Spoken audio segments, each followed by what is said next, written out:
Hello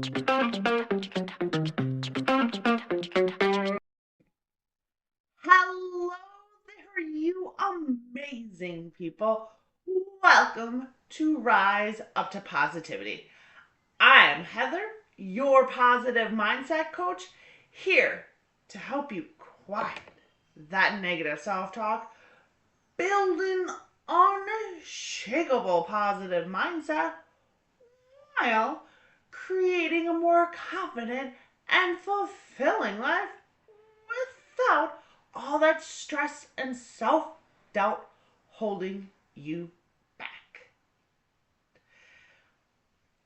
Okay, I want to do some real talk before we dive in. I used to be the world's worst people pleaser.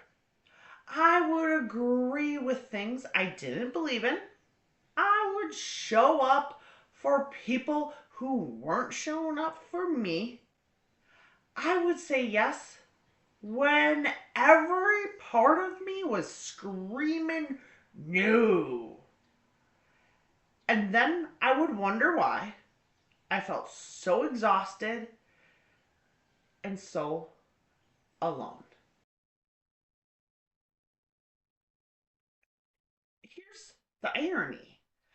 I was so busy trying to connect with everyone, I actually wasn't connecting with anyone, including myself.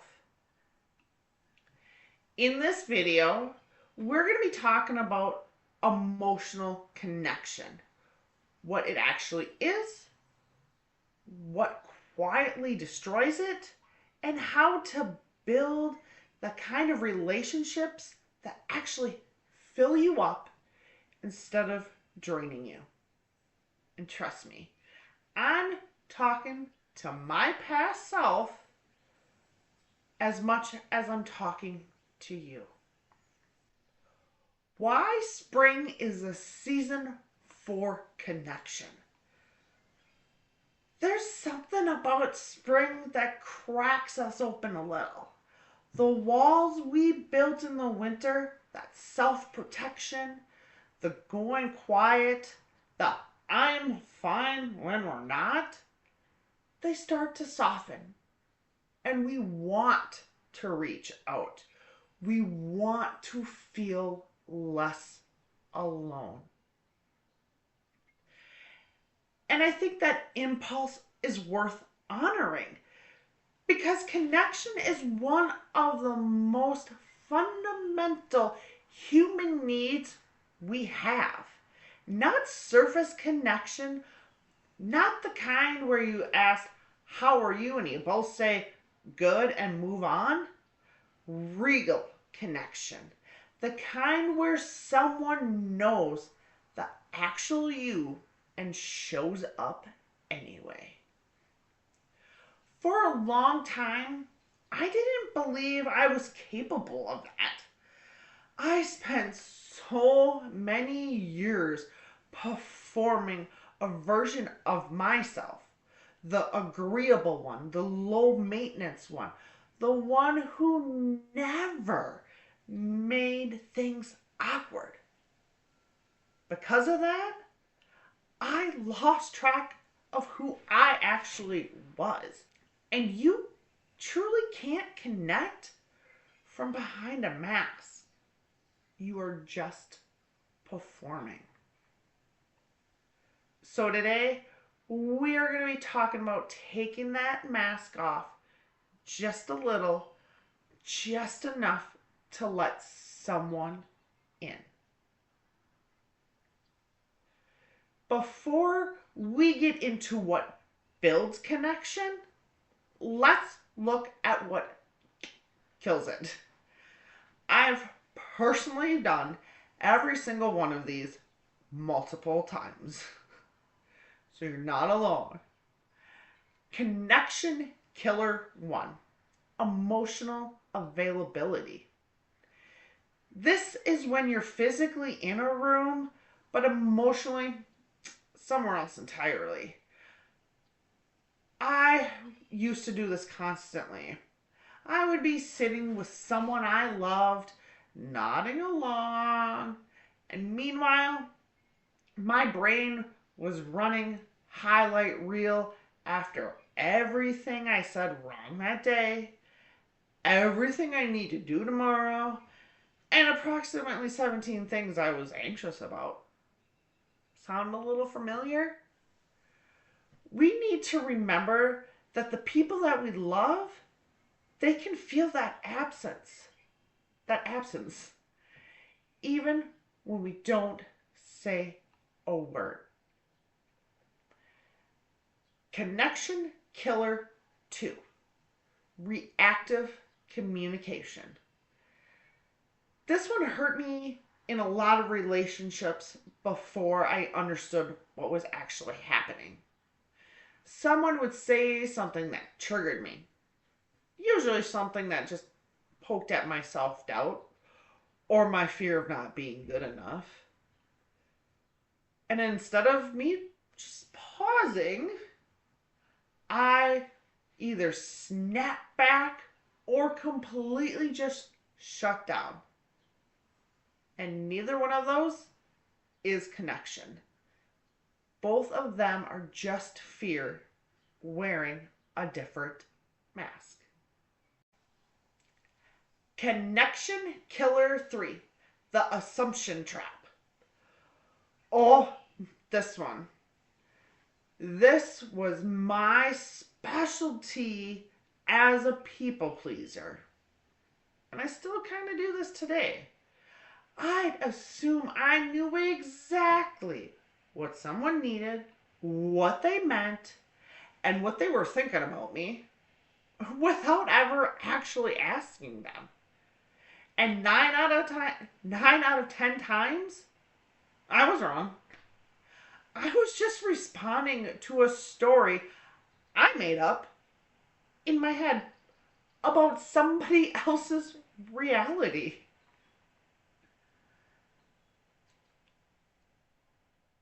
If I want you to know, if any of that sounds like you're in excellent company. These are human patterns. And the fact that you can see them, that's already the beginning of something better. Now for the good stuff. Here's what works. And I can say from experience and practice, not just research. Connection builder 1, presence. Real presence is generally one of the most radical things you can offer another person in this distracted world. Put your phone down, eyes up, and actively listen. Not waiting for your turn to talk, not mentally drafting a response, but generally receiving what someone is sharing with you. Kind of sounds like empathy. I started practicing this a few years ago, and the feedback that I got from people in my life was almost immediate. They would say, "You seem different. I feel like you're actually here." And the funny thing is, I hadn't changed anything except where my attention was. That's how starved we are for connection. Connection builder 2, curiosity. Somewhere along the line, I stopped being curious about the people closest to me.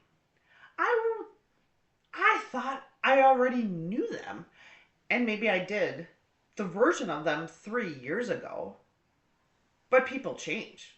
We all change. Getting curious again, asking What has been on your heart lately? Or what's something you've been thinking about that you haven't said out loud? It's like watering that plant that had gotten dry. Watch what happens when people feel generally asked about. Connection Builder 3, Repair. This one changed my relationships more than anything else. I used to avoid conflict like a burning building. Classic people pleaser move. If something went wrong, I either pretend it didn't happen or I quietly stew about it until it poisoned everything. I was really good at that one. What I learned the hard way is that repair is not weakness. It's actually the deepest form of love. Saying, I wasn't showing up the way you needed me to, and I'm sorry for that. That requires more courage than staying quiet. And it builds more trust than anything else I know.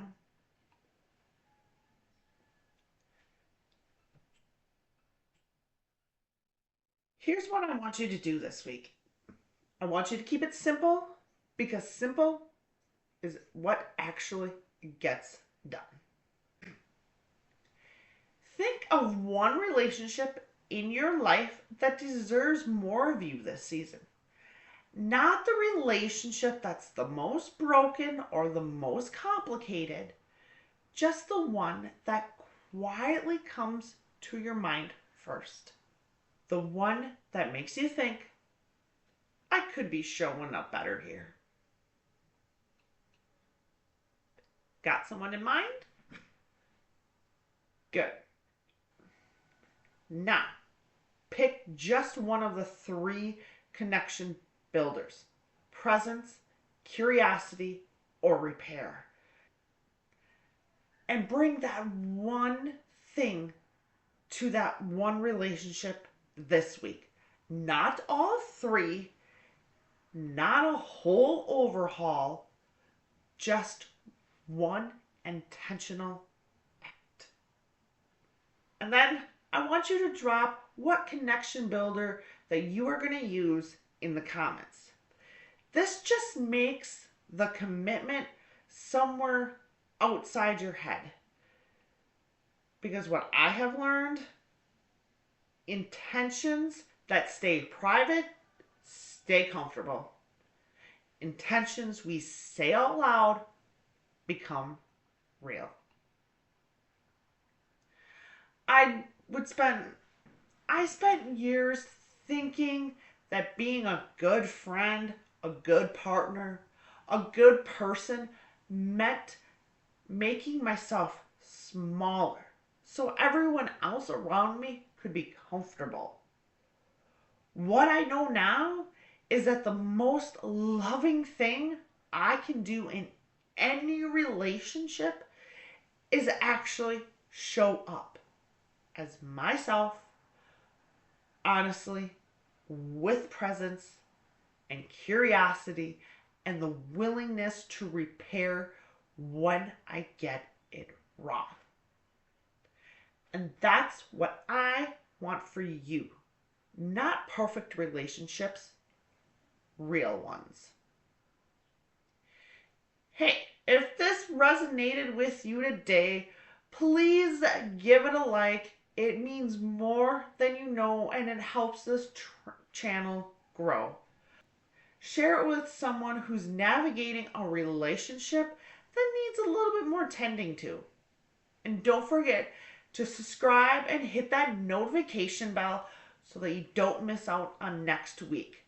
Because we are going somewhere powerful inside your own head. I'll see you then, you amazing people.